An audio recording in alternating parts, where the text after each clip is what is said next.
अस्सलामुअलैकुम आदाब नाजरीन, मैं मोहम्मद रियाज अहमद। आप मेरे साथ देख रहे हैं जेड चैनल का खबरनामा। तफसीली खबरों से कबल आइए सुर्खियों पर नज़र डालते हैं। ईटेला राजेंद्र ने असम्बली की रुकनीत से दे दिया इस्तीफा, कहा मेरे डीएनए में सेकुलरिज्म है। कविता ने निजामाबाद के जरी मार्केट यार्ड का किया दौरा, हम्मालों और किसानों से की मुलाकात। संगारेड्डी पुलिस स्टेशन की इमारत का हुआ इफ्तिताह, वज़ीर दाखिला मोहम्मद महमूद अली व दीगर ने की शिरकत। पुराने शहर में लॉकडाउन के दौरान आज 5वां कत्ल का वाक़या, पुलिस मसरूफ़ तहकीकात।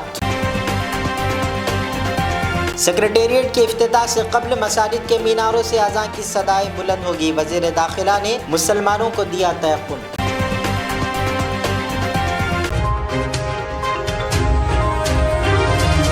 नाज़रीन, अब बढ़ते हैं खबरों की तफसील की तरफ।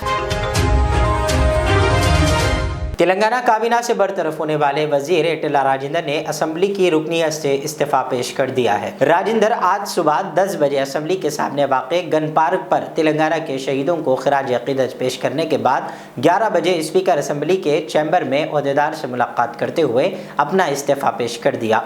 उनके हमरा साबिक रुकन असम्बली ई रविंदर, साबिक जिला परिषद चेयरपर्सन टी उमा और दीगर मौजूद थे। राजेंद्र करीम नगर जिला के हुजूराबाद असम्बली हल्के से नुमाइंदगी करते थे। राजेंद्र ने टीआरएस की इब्तदाई रुकनीत से भी इस्तीफा पेश कर दिया है। वो 14 जून को बीजेपी में शामिल होने वाले हैं। रियासत के बीजेपी कायदीन के साथ राजेंद्र हैदराबाद से खुसूसी तैयारी के जरिए दिल्ली रवाना होंगे, जहां वो जेपी नड्डा से मुलाकात करते हुए बीजेपी में शामिल हो जाएंगे। చేయకుండానే మంత్రులుగా శాసనసభలో కొనసాగుతూ ఉన్నారు। ఇవాళ యాంటీ డిఫెక్షన్ లా ఉన్నప్పటికీ కూడా చట్టాన్ని అపాసం చేస్తూ ఇలా రాజకీయాలు కొనసాగుతుంటే, నిస్సిగ్గుగా ఆ చర్య కొనసాగుతూ ఉంటే మీరెందుకు రాజీనామా చేయాలని చెప్పి నన్ను అడిగారు। ఒకవేళ బిడ్డ వాళ్ళు కనుక తొలగించే పరిస్థితి వస్తే నువ్వే రాజీనామా చేయ బిడ్డ అని చెప్పి వాళ్ళు నిండు మనసుతో ఆశీర్వదించారు। కాబట్టి మా హుజురాబాద్ నియోజకవర్గ ప్రజలు వాళ్ళకు తోడుగా ఉండేటువంటి యావత్ తెలంగాణ ప్రజల ఆశీర్వాదంతో మాత్రమే ఇవాళ నేను రాజీనామా చేస్తున్నానని చెప్పి నేను ప్రకటిస్తాను।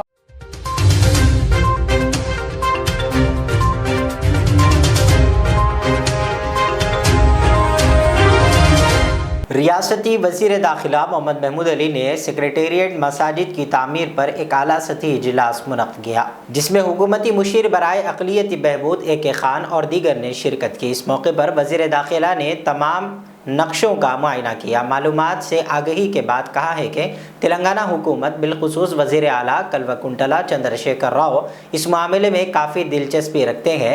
वज़ीर आला ने ज़ोर देते हुए कहा है कि मसाजिद की तामीरात में किसी किस्म की लापरवाही बर्दाश्त नहीं की जाएगी। वज़ीर दाखिला ने कहा सेक्रेटेरिएट की दोनों मसाजिद का नक्शा तैयार कर लिया गया है, जो तुर्की के तर्ज पर है। दोनों मसाजिद काफ़ी खूबसूरत तैयार हो रही हैं। मुल्क भर में इस तर्ज की मसाजिद नाजी देखने को मिलेंगी। उन्होंने कहा है कि सेक्रेटेरिएट की बड़ी मस्जिद 2500 मुरब्बे फीट पर बनाई जा रही है, जिसमें बैक वक्त 400 अफराद नमाज अदा कर सकेंगे।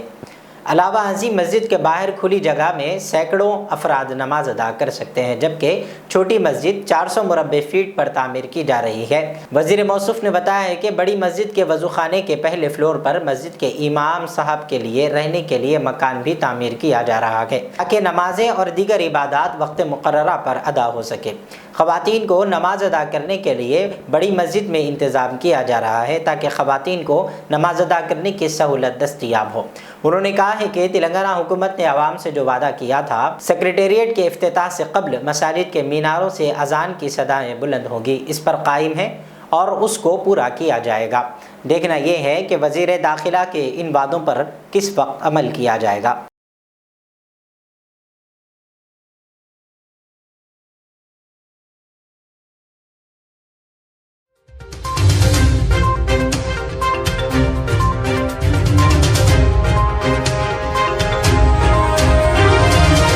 रुकन कानून साज कौंसल कल्वकुंटला कविता ने हफ्ते को निजामाबाद व जरी मार्केट यार्ड का दौरा करते हुए हम्माल यूनियन के तकरीब हलफबरदारी में शिरकत की। उन्होंने मार्केट यार्ड से वाबस्ता हम्मालों के मसाइल से वाकफियत हासिल करते हुए उनकी आजिलाना यकसुई का तयक़ुन दिया। कविता ने कहा टीआरएस पार्टी हम्मालों और किसानों की फलाह बहबूद की पाबंद अहद है। उन्होंने कहा कि जिस तरह सरकारी अस्पतालों में मुफ्त लंच का इंतजाम किया गया है, इसी तरह मार्केट यार्ड में भी अनकरीब किसानों और हमालों के लिए मुफ्त दोपहर के खाने का इंतजाम किया जाएगा। कविता ने कहा, हमाल किसानों की रीढ़ की हड्डी है और उनका हर मुमकिन हद तक ख्याल रखा जाएगा। అందరి తరపున మీకు చెప్పేది ఏంటంటే హమాలీల పక్షపాతిగా టీఆర్ఎస్ పార్టీ ప్రభుత్వం ఉండింది. కార్మిక వర్గానికి అండగా టీఆర్ఎస్ పార్టీ పనిచేస్తా ఉన్నది. కాబట్టి అదే ఒరవడిని తప్పకుండా ఇక ముందు కూడా కొనసాగిస్తాం. హమాలీలకు ఉండేటటువంటి ఏ సమస్య ఎప్పుడున్నా కూడా వేదిక మీద ఉన్న మా అందరికీ, అదేవిధంగా మా అర్బన్ ఎమ్మెల్యే గణేష్ గుప్తా అన్న గారికి ఎప్పుడు మీ సమస్య విన్నవించినా కూడా తక్షణమే పరిష్కరిస్తామని తెలియజేస్తా ఉన్నాం. దీంతో పాటు మార్కెట్ కమిటీ అనేటటువంటిది నిజామాబాద్ ప్రధానంగా వ్యవసాయ ఆధారిత జిల్లా కాబట్టి మార్కెట్ అనేది చాలా పెద్ద పాత్ర వహిస్తుంది. జిల్లా వ్యాప్తంగా ఉన్నటువంటి రైతులందరూ కూడా ఇక్కడికి వచ్చి వారి వారి యొక్క పంట అమ్ముకోవడానికి అనేక ప్రయాసాలకు వచ్చి వస్తూ ఉంటారు. వారందరూ కూడా హమాలీల మీద ఆధారపడే మరి వారి కార్యకలాపాలంతా కూడా సాగిస్తూ ఉంటారు. కాబట్టి రైతన్నలకు మీ యొక్క అండదండలు ఉండాలి, ఇదివరకు కూడా ఉన్నాయి, ఇంకా ముందు కూడా ఉండాలని చెప్పి నేను కోరుకుంటా ఉన్నాను. రైతన్నల పక్షాన నిలబడడానికి మరి వాళ్ళు ఇక్కడ ఉన్న ఈ మంచి సందర్భంలో ఒక కార్యక్రమాన్ని మేము అనౌన్స్ చేస్తా ఉన్నాము. నిజామాబాద్ ప్రభుత్వ ఆసుపత్రిలో ప్రతిరోజు కూడా మేము టీఆర్ఎస్ పార్టీ తరఫున మరి పేషెంట్స్ యొక్క అటెండెంట్స్ కి భోజనాలు పెడతా ఉన్నాము. అట్లానే ఇక్కడికి వచ్చే రైతన్నలకు రోజు కూడా భోజనం పెట్టాలనేటటువంటి ఒక కార్యక్రమాన్ని నిర్ణయం చేసుకోవడం జరిగింది. దానికోసమే మరి ఇక్కడ స్థానిక అధికారులతో కలిసి మంచి ప్లేస్ వెతకడానికి ఇవాళ ఇక్కడికి రావడం జరిగింది. ఆ కార్యక్రమము ఇవాళ హమాలీ యూనియన్ కొత్తగా ఎన్నికై మీరు ప్రమాణ స్వీకారం చేయడం రెండో ఒకే రోజు రావడం యాదృచ్ఛికం. దానికి చాలా సంతోషాన్ని వ్యక్తం చేస్తా ఉన్నాము. మరి ఏదైతే భోజన సదుపాయం ఉంటుందో దాన్ని మీ సందర్భాన్ని బట్టి, సమయాన్ని బట్టి హమాలీ సోదరులు కూడా తప్పకుండా వినియోగించుకోవచ్చు. అందులో ఎటువంటి అనుమానం కూడా తెలియజేస్తా ఉన్నాం. సీజన్ ఎక్కువ ఉన్నప్పుడు రైతులు వస్తారు, వారికి కూడా ఎట్లా సదుపాయం చేయాలో, ఎక్కడైతే బాగుంటుందో మీ అందరి సలహాలు సూచనలతోని ముందుకెళ్తామని తెలియజేస్తూ, కొత్తగా ఎన్నికైనటువంటి యూనియన్ మనందరూ కూడా తమ బాధ్యతలు తప్పకుండా మంచిగా నిర్వహించాలని చెప్పి కోరుతూ సెలవు తీసుకుంటున్నాను. Thank you. జై తెలంగాణ.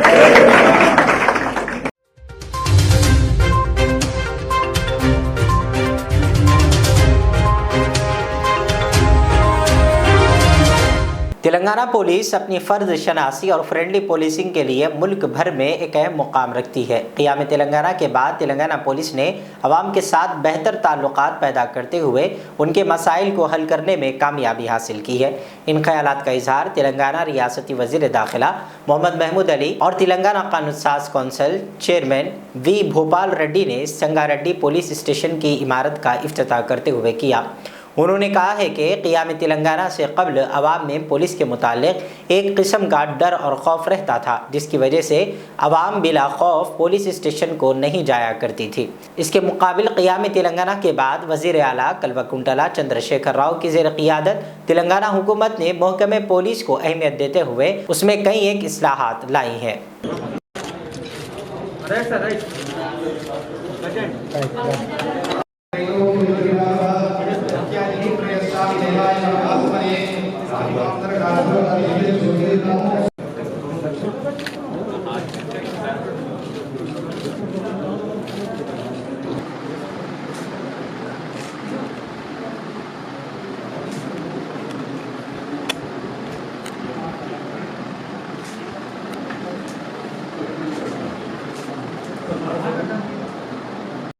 आज संगारेड्डी में पुलिस स्टेशन का इनाग्रेशन किया गया। हमारे ऑनरेबल चेयरमैन साहब, काउंसिल चेयरमैन भोपाल रेड्डी साहब, दामोदर साहब जमा पुलिस हाउसिंग कॉरपोरेशन चेयरमैन, हमारे एक्स एमएलए कुंता प्रभाकर साहब, हमारे एसपी साहब चंद्रशेखर साहब, हमारे आईजी और तमाम डिपार्टमेंट के अहदेदार को दिल की गहराइयों से मैं मुबारकबाद देता हूं। इंडिया में कहीं पर भी ऐसे पुलिस स्टेशन, ऐसे पुलिस ऑफिस नहीं है। हमारे सीएम साहब ने तेलंगाना बनने के बाद पुलिस डिपार्टमेंट को बड़ी अहमियत दी और बहुत अच्छा बजट सैंक्शन किया।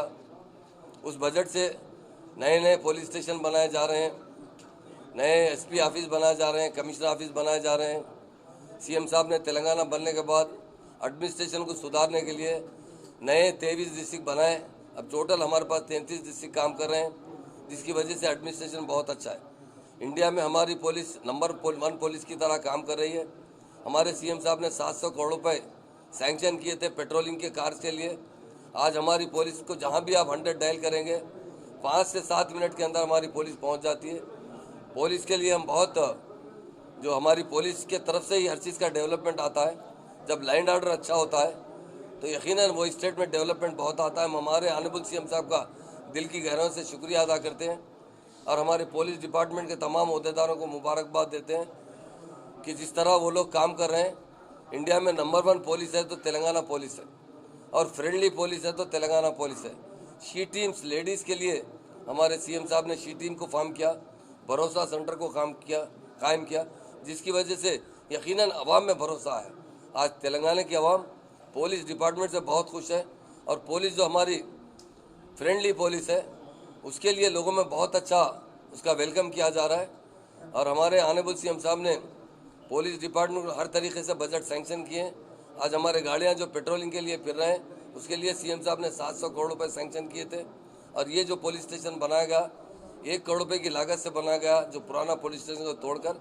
और सीएम साहब यही चाहते हैं कि पुलिस स्टेशन अच्छा रहेगा, वहाँ का माहौल अच्छा रहेगा तो हमारे ऑफिसर्स को बहुत आराम रहेगा, मेंटली पीस रहेगा, वो अच्छा काम कर सकेंगे। मैं दिल की गहराइयों से एसपी साहब को और हमारे तमाम पुलिस अहदेदारों को, हमारे आईजीज को, हमारे इंस्पेक्टर साहब को और ख़ासतौर से संगारेड्डी पुलिस स्टेशन में जितना स्टाफ है उनको दिल की गहराइयों से मुबारकबाद देता हूँ। और जो आप पुलिस डिपार्टमेंट जिस तरह काम कर रही है उसके लिए मैं बहुत खुशी का इजहार करता हूँ, और यही उम्मीद करता हूँ पुलिस इसी तरह काम करते हुए एक अपना अच्छा इमेज कायम करे। और इंडिया में आज कहीं भी लोग जब हमारे बाहर स्टेट से आते हैं तो मुझसे जब मिलते हैं तो हमारी पुलिस की बहुत तारीफ़ करते हैं कि साहब हम यहाँ की पुलिस की वजह पुलिस नहीं देखे। और यहाँ हम लोग रात के 12 बजे भी हम देखते हैं लोग शादियों में औरतें जेवर पहनकर मोटरसाइकिल पे जाते हैं, मगर वो बहुत सेफली रहते हैं क्योंकि पुलिस की लैंड ऑर्डर की वजह से। मैं डीजी साहब को, हमारे आईजी साहब को, हमारे एसपी साहब को, तमाम पुलिस अहदेदारों को दिल की गहराइयों से मुबारकबाद देता हूँ। और हमारे दामोदर अन्ना का भी शुक्रिया अदा करता हूँ। उनकी वजह, उन्होंने पुलिस हाउसिंग कॉरपोरेशन चेयरमैन है, उनकी चेयरमैनशिप में बहुत अच्छे अच्छे बिल्डिंग बन रहे हैं। और मीडिया भाइयों का भी शुक्रिया अदा करते हुए मैं अपनी बात थैंक यू।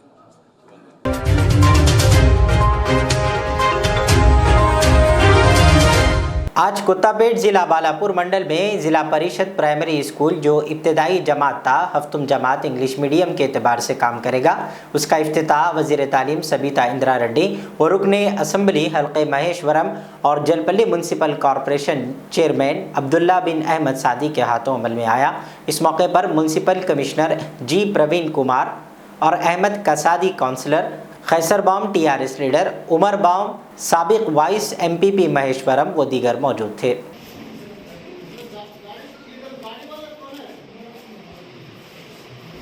తెలంగాణ రాష్ట్రం ఏర్పడ్డ తర్వాత విద్యపైన గౌరవ ముఖ్యమంత్రి గారు విద్యాశాఖ మీద ఎక్కువ దృష్టి పెట్టడం జరిగింది.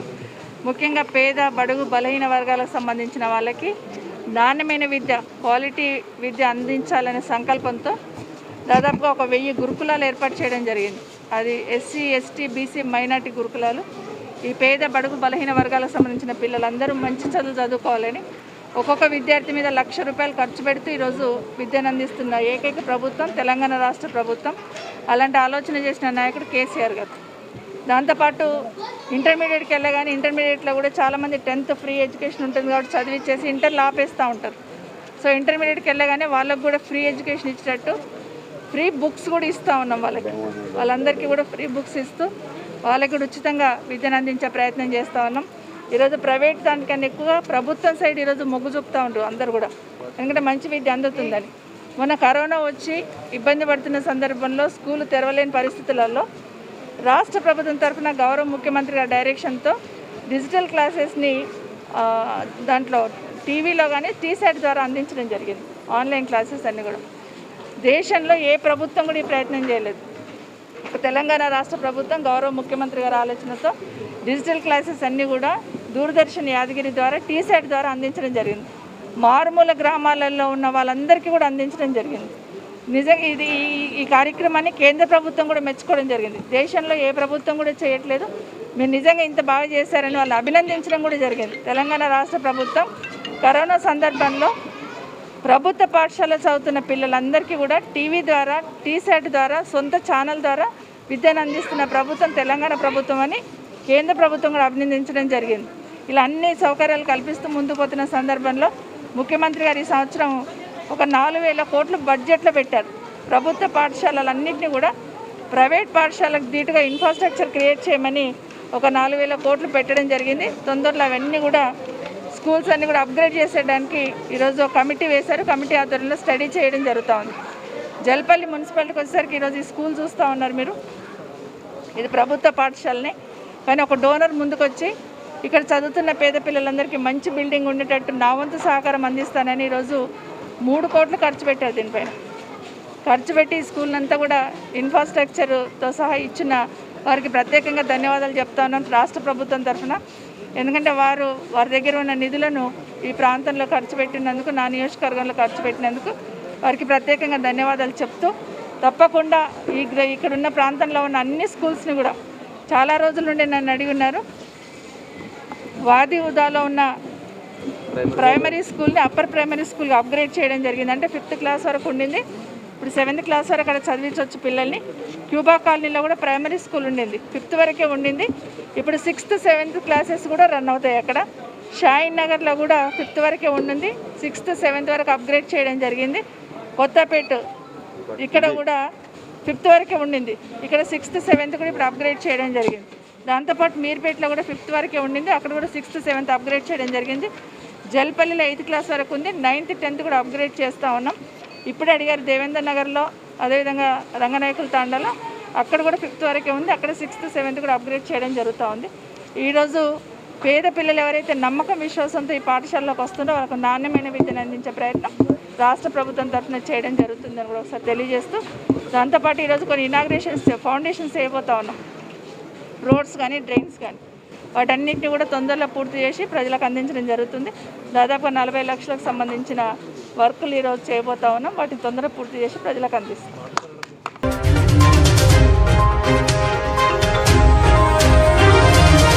हैदराबाद के पुराने शहर में एक नौजवान के कत्ल का वाक़या पेश आया। लॉकडाउन के दौरान अब तक पुराने शहर में कत्ल का 5वां वाक़या है। तफसीलात के मुताबिक हुसैनी आलम पुलिस स्टेशन हुदूद में शालीबंडा आशा टाकीस के करीब एक ज़ेर तामीर इमारत की 3री मंजिल पर नौजवान का बेदर्दी से कत्ल कर दिया गया। मकतूल की शनाख्त ज़ुबैर साकिन बहादुरपुरा की हैसियत से हुई है। बताया जाता है कि हादसे के मुकाम पर शराब की बोतलें पाई गई। समझा जाता है कि शराब नोशी के बाद किसी मसले पर झगड़ा होने से नौजवान का कत्ल कर दिया गया। कत्ल के वाक़े में कितने अफराद मुलव्विस थे और उसकी वजह क्या है, पुलिस तहकीकात कर रही है। ACP चारमीनार और सर्कल इंस्पेक्टर काला पत्थर व दीगर ने मौके वारदात पर पहुंचकर तहकीकात का आगाज़ शुरू किया है। दवाखाना उस्मानिया को नाश मुंतकिल कर दी गई।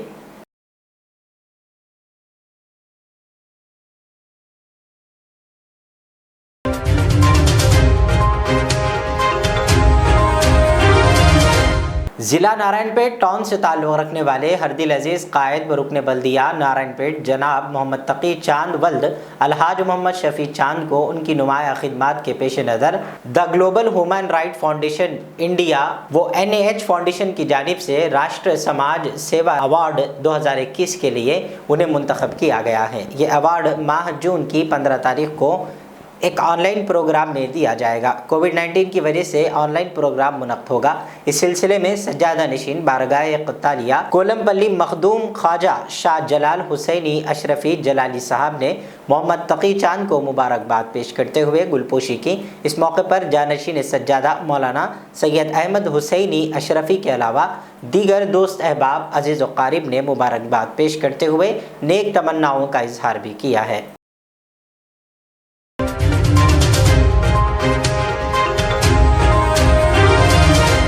तफसीली खबरों के बाद आखिर में फिर एक बार सुर्खियों पर नजर डालते हैं।